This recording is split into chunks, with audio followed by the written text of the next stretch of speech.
So I'm very honored to join this, Greater Bay Area Summit, and then I'm also very happy to be the lady speaker to give a gender diversity. So if some of you already know me, I'm also one of the pioneers in doing, gender-related research with my previous company. So given that, we are at the very end of the day, so I would just try to give something lighter. So hope the audience enjoy your, afternoon here. So I think after 2 days, right now, there's also a good way to look at, if you want to look at what are the new pathways for the Greater Bay Area, so then we should also have, an overview of what we have achieved in the past. So let us look at it, from an economic perspective. Often we look at things from trade, because I'm from Trade Development Council, right? So trade, and then I have Andy there, so trade, investment, they are actually the very key drivers for the economy. And now we are also moving towards some of the new drivers, like, technology, as well as, sustainability. So let us look at what we have achieved. So number one. So I think this is the Hong Kong, Macau, Greater Bay Area is one of the places in the world that have a very unique system as the one country, two systems. Okay, so I think nowhere, this is unique and nowhere in the world you have it. And under this one country, two system, let us look at from the trade perspective. So for the Greater Bay Area, actually the trade has, increased by about 5 times in the last 2 decades.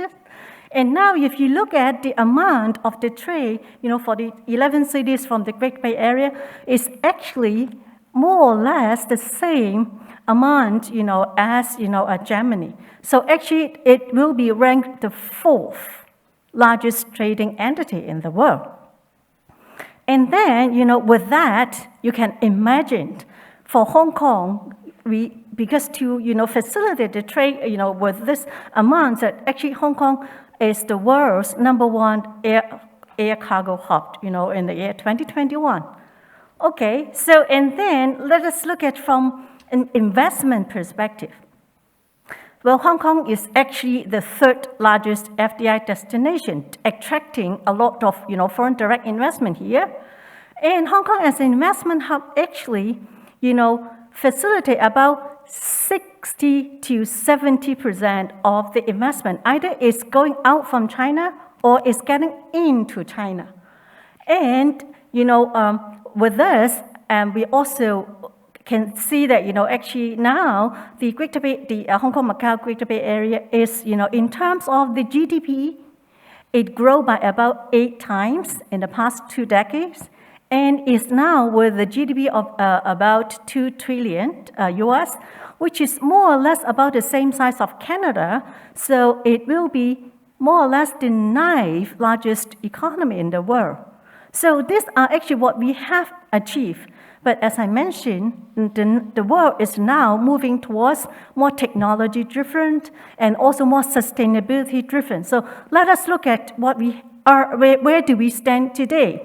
So if you look at, in terms of technological innovation, actually the Guangzhou, Hong Kong, Shenzhen cluster is the world's 2nd most important innovative cluster in terms of the number of innovation they produce. Well, just, behind Tokyo and Yokohama. And this is already the 4th consecutive years that we achieved that. And in terms of sustainability, I know all the countries are, with their ambitions, even with China, we aim to really have the net zero footprint by 2060, right? So with that, we really need a lot of sustainability related practices. So some of you may be well aware that actually Hong Kong companies, they have the best ESG practice, in Asia, and it ranked 4th globally, which just behind 3 European countries. So we all know that, Europe is quite advanced in terms of the ESG practice. And then, also, Hong Kong is also the most important, green finance hub in Asia that, for instance, for all the sustainability and green bonds, they are 1/3 of it is actually arranged for Hong Kong. So we can see that this is really a very, a lot of great achievement in the Greater Bay Area. And then, the moderator, Professor Chen asked me, okay, you are an economist by training. You have to actually provide us a picture of, what are the short-term and, probably longer or medium and longer-term drivers that, continue to drive the economic growth in the Greater Bay Area. So here, for international trade, for international investment, for sustainability, these are all related to the global economy. So we cannot ignore what's happening globally. So let us look at globally, what are the short-term things that we need to watch out for. So I think from various, like IMF, World Bank, and all these very important, institutions, to tell us that the global growth is going to slow. But the dynamics is different regionally. So we know that we have issue in Europe, we have, in US because of the aggressive tightening, so it really affects, investment and also consumer sentiment. But with the reopening of China and the very strong growth of the ASEAN economies, Asia is actually the bright spot for 2023. This is actually the area to drive global growth in the near term. Well, I think, we all heard about, inflation, very stubborn inflation, high inflation, especially in the advanced economy in US, in Europe. That's why it triggered, central banks tightening to increase interest rate. Well, we can see that lately, seems that inflation have peaked in many of the European countries, peaked in the US, but seems the pace of going, down is not that fast. So we have to be aware that stubborn inflation may still be the case, for 2023. And then, the geopolitics. Well, for the past few years, we're likely to continue into 2023 or even beyond. So these are the things that are affecting the global economy. So for medium and longer term, some of the things that we should be aware that, for instance, there's supply chain decoupling. So what caused the supply chain decoupling? Part of the reason is due to the COVID shock, because people start to realize that during COVID, if part of the world doesn't work, then it really affect the whole global supply chain. So people start to think about that, and the other thing is also because of the I would say the geopolitics, the China-US tension. So what does that mean? When we have the supply chain decoupling, companies are thinking about in the past from a cost minimization perspective to a resilient perspective that you have to pay a premium. Means that, really you will have higher cost of production, in the higher price of the products and services. And the thing is, for the geopolitics, that means, we can see some fragmentation or deglobalization. Then you can see also some rise of regional bloc. So the RCEP, Regional Comprehensive Economic Partnership, that just kickstarted at the beginning of last year, also that will be some of the phenomena that, getting into the global economy. Well, of course, after, during COVID, we are forced to accelerate the digitalization. And that also changed consumer behavior, changed the way that, our corporate try to operate their model. And now we can see that sustainability are on all fronts, whether from regulator, from, banks, insurers, clients, suppliers, and, even our own employee talents. All this getting together, telling us that these are the key trends that we cannot ignore. Well, back to China. Of course, in the near term, it's just, China will be very busy with the reopening. And also China's national strategy also make it very clear that in terms of the countries, they have a very clear mandate to really to upgrade the manufacturing sector, and then to be more self-reliant on high tech, and also a clear roadmap to sustainability. So all these things that we have to bear in mind how it really affects our economic outlook. So, as I mentioned, whether it's in the near term or even in the medium term, so Asia is the area in focus. And Hong Kong is actually, sitting in this area of opportunities. And Hong Kong has always been the super connector. So here we bring in for Hong Kong, one of the today is that Hong Kong is also part of the Hong Kong Macau Greater Bay Area, and it's also today's focus, right? So we look at it like, when here, what are the things that we need to watch out for, and what are the key drivers that will shape Hong Kong and the Macau Greater Bay Area? So let us look at it. Hong Kong is always doing the road of, I would say, with a domestic and international connectivities, right? So this is the area with very great, I would say, potential to growth.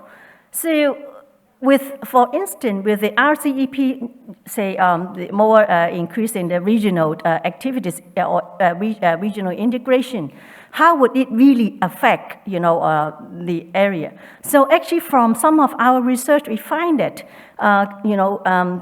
a company from the Greater Bay Area, they would like to go out to other parts of the world, especially now with the geopolitics. Some of the companies just tell us that, when the buyers going to them to place the order, they will try to look at, whether you have factories or production plants that is in the area that is without conflict. So that's why it's more the urge for them really to be, to go out, for instance, to ASEAN. And then, how could they get to ASEAN? Well, of course, they can directly go there.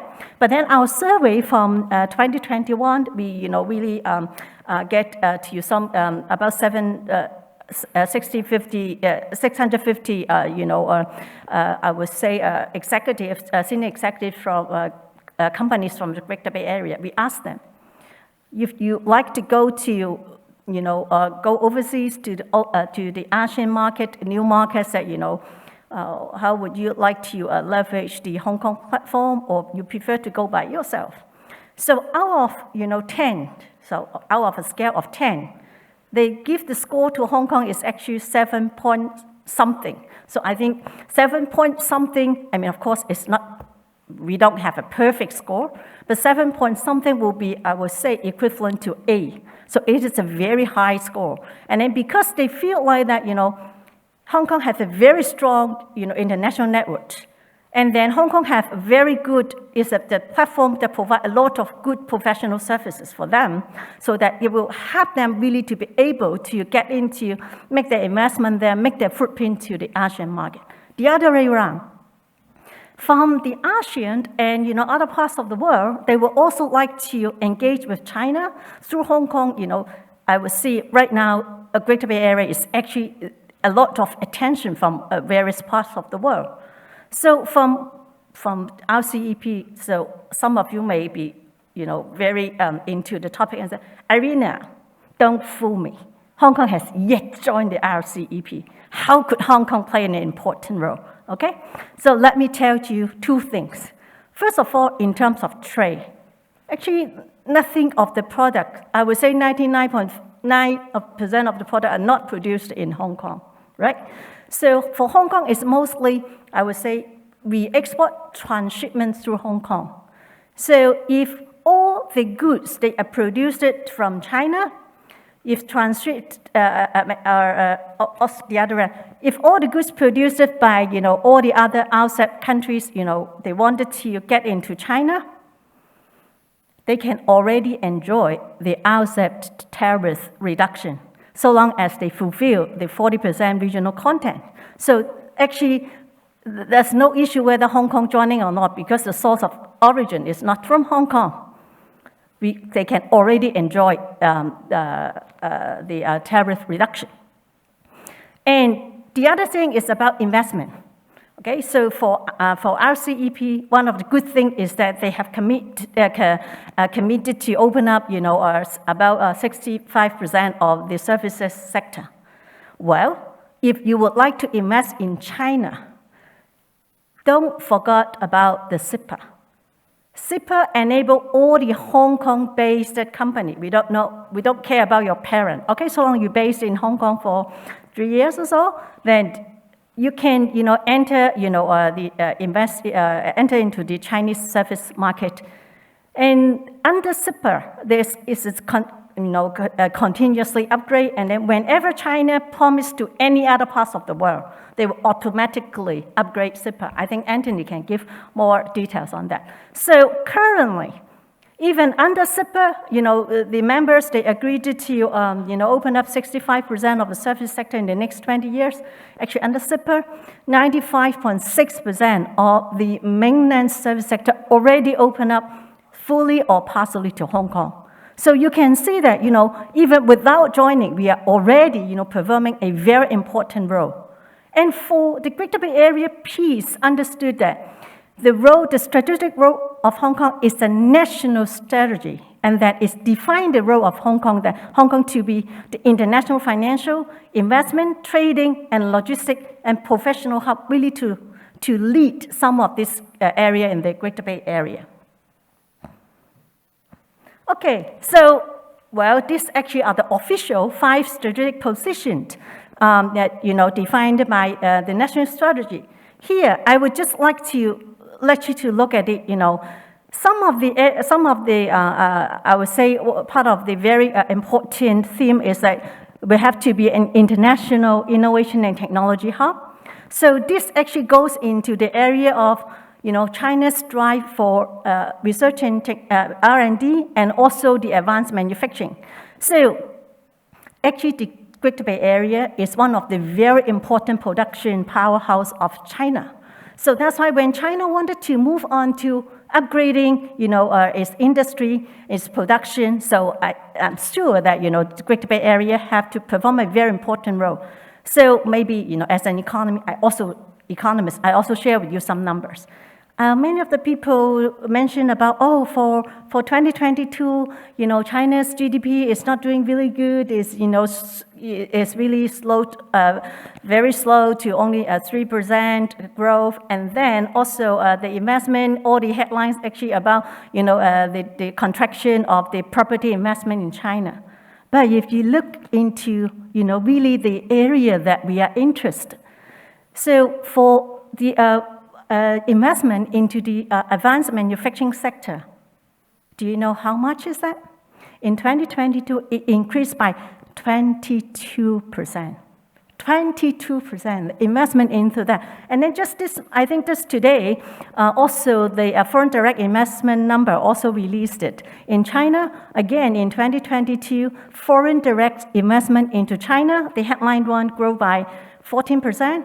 But the one into the technology sector, including manufacturing services, grew by about 70%, increased by 70%. So you can see that, some of the, I would say, bright spots may be, underrepresented sometimes. So we beware of that, okay? And then, well, the other strategic position of the Greater Bay Area is really to support, the Belt and Road Initiative. So what do we need? For Belt and Road Initiative is about infrastructure, and now today we talk about green infrastructure. We talk about the finance, to support the green infrastructure. And then, of course, for the Belt and Road is I would say the international connectivities that also with trade and professional services support. And what are the other 3, positions that the national strategy would like, define the Greater Bay Area to be? So a vibrant, world-class city cluster, a high-quality environment for living, working, and traveling. What does that tell you? That means it's the domestic market, right? When you look at it, a world-class city cluster, you can see that, the consumer, the domestic markets are there, and it also go in line with China's, dual circulation strategy in the past.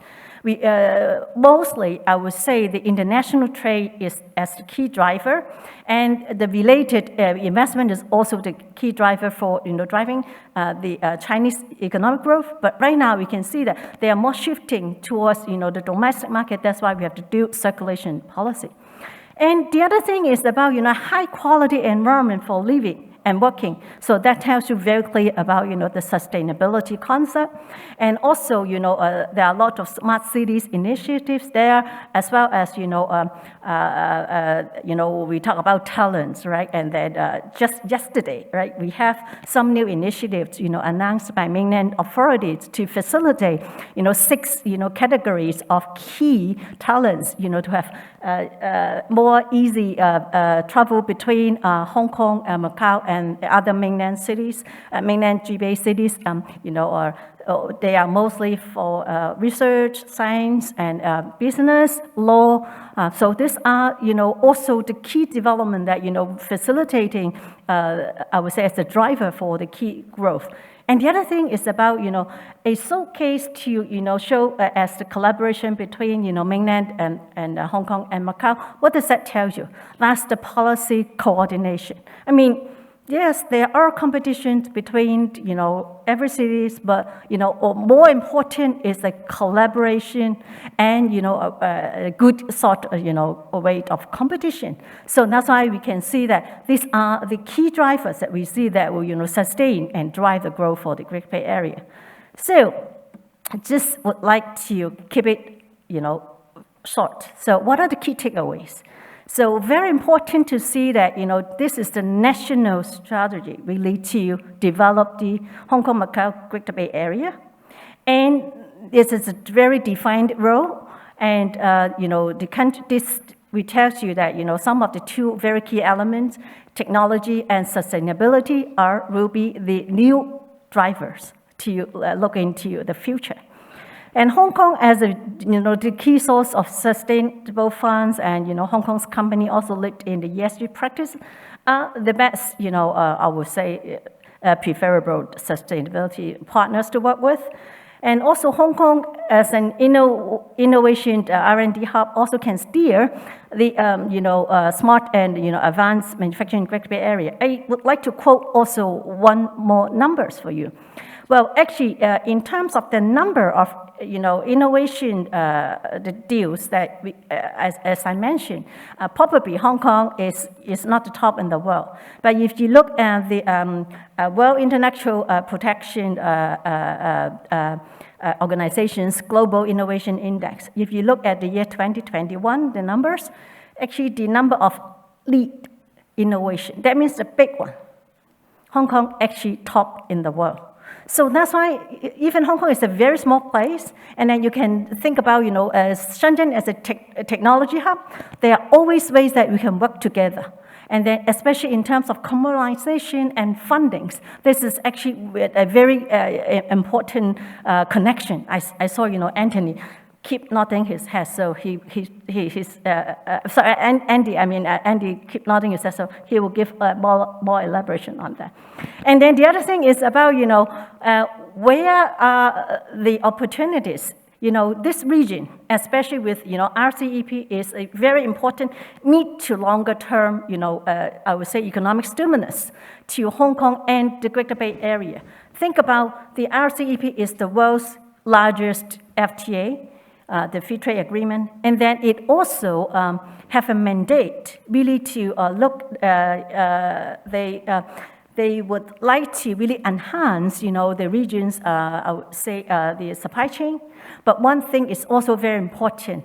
As I said, the rise of regional board also make it very clear that they would like to produce in the region and serve the region. So as the previous speaker have mentioned, maybe in the future, there are different centers, like, in Asia, we have some key consumption markets, so we have key supply chains, really serving this area.